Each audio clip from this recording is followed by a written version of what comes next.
The Parable of the Palisades Fire. On January 7, 2025, a wildfire started in the Santa Monica Mountains of Los Angeles County, California.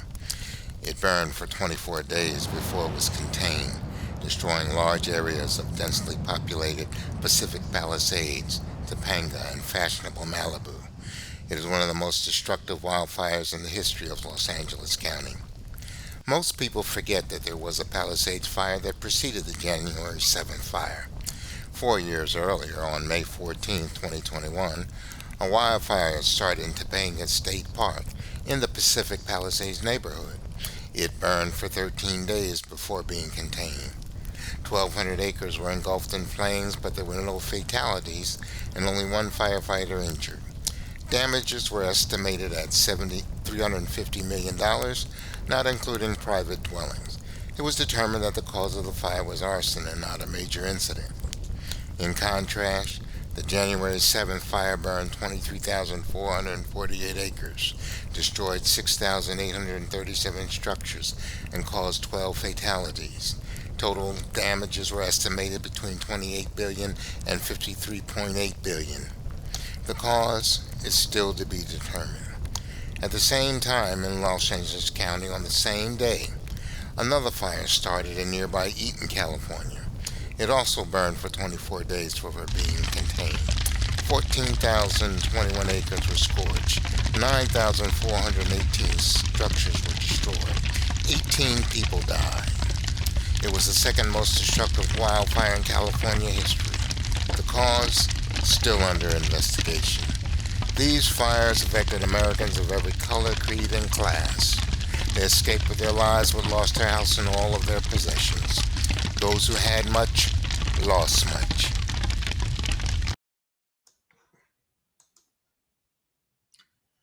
Parables are brief stories told for comparison to illustrate a greater truth. Jesus of Nazareth was noted for telling many parables.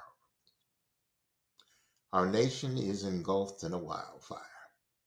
Unchecked political power and greed has set our nation on fire. It's turning our institutions, our founding documents, and our principles into ashes. It's charring the beams of societal trust. The roof of common decency has burned away, exposing the rafters of empathy and patience, generosity, peace, joy, love, and self-control, to the harsh and fierce winds of hatred, meanness, corruption, lies, excess, and violence. The damage cannot yet be assessed because the fire is still uncontained.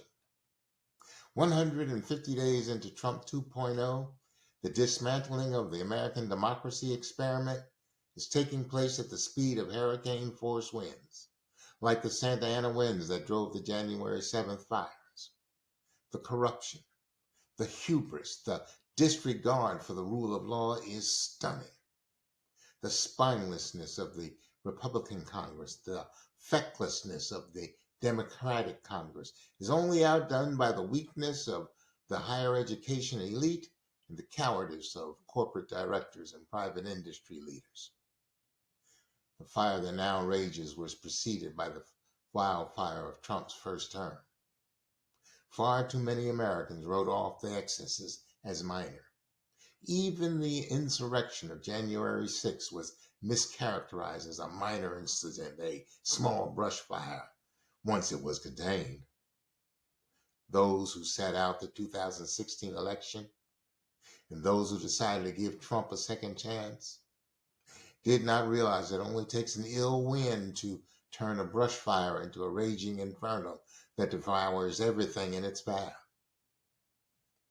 This raging inferno was predictable and now must be contained.